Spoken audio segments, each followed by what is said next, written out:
జూబ్లీహిల్స్ లో ఓట్ల లెక్కింపు అయితే కొనసాగుతుంది. పోస్టల్ బ్యాలెట్ లో కాంగ్రెస్ ఆధిక్యం సాధించింది.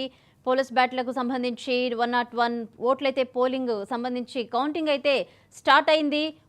ఈవీఎం మొదటి రౌండ్ లో చూసుకుంటే 62 ఆధిక్యంలో ఉన్నట్లయితే తెలుస్తోంది కాంగ్రెస్. మరోపక్క పోస్టల్ బ్యాలెట్ లో చూసుకుంటే కాంగ్రెస్ 39, బీఆర్ఎస్ 36, బీజేపీ 10 ఓట్లు.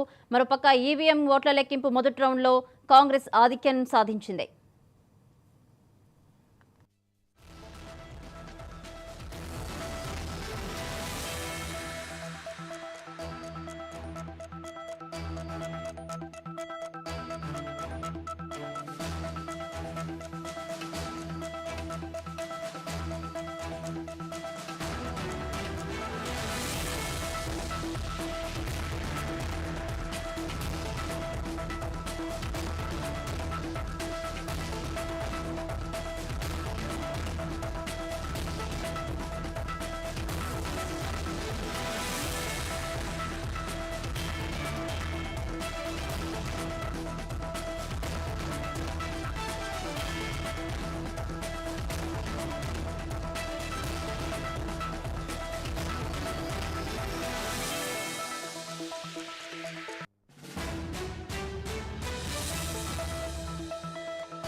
జూబ్లీహిల్స్ ఓట్ల లెక్కింపు అయితే కొనసాగుతుంది. మనం చూస్తూనే ఉన్నాము. పోస్టల్ బ్యాలెట్లకు వచ్చేసరికి కాంగ్రెస్ ఆధిక్యంలో కొనసాగుతుంది. మరోపక్క ఈవీఎంలో కూడా మొదటి రౌండ్ లో కాంగ్రెస్ ఆధిక్యంలో ఉంది. దీనికి సంబంధించి మరిన్ని అప్డేట్స్ ఉషా లైవ్ ద్వారా మరిన్ని అప్డేట్స్ అందిస్తారు.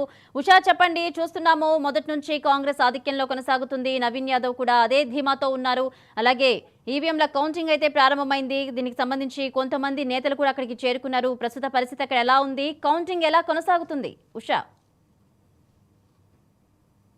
భవానీ, జూబ్లీహిల్స్ ఓట్ల కౌంటింగ్ అయితే ప్రక్రియ అయితే ప్రారంభం అయిపోయింది. ఎగ్జాక్ట్ 8 గంటలకే మనం అనుకున్నటువంటి సమయం, ఎలక్షన్ కమిషన్ అనౌన్స్ చేసినటువంటి సమయం ఏదైతే ఉందో 8 గంటలకి ఓట్ల ప్రక్రియ ఏదైతే బ్యాలెట్ బాక్స్ దగ్గర నుంచి ఆ తర్వాత ఈవీఎంలకు ఏదైతే కౌంటింగ్ ప్రక్రియ అయితే ప్రారంభమైంది. మొదట చూసుకున్నట్టయితే బ్యాలెట్ బాక్స్ ప్రక్రియ ఇది యాజ్ యూజువల్ గా ఎలక్షన్ కమిషన్ కౌంటింగ్ ప్రక్రియలో బ్యాలెట్ బాక్స్ ఓట్ల లెక్కింపు నుంచి ఆ తర్వాత ఈవీఎంలకు ట్రాన్స్ఫర్ అవుతూ వస్తుంది. అలాగే బ్యాలెట్ బాక్స్ లో ఇప్పటి వరకు చూసుకున్నట్టయితే కాంగ్రెస్ పార్టీ ఆధిక్యంలో ఉన్నట్టుగా అయితే తెలుస్తుంది. ఏదైతే బ్యాలెట్ బాక్స్ లో చూసుకున్నట్టయితే కాంగ్రెస్ పార్టీ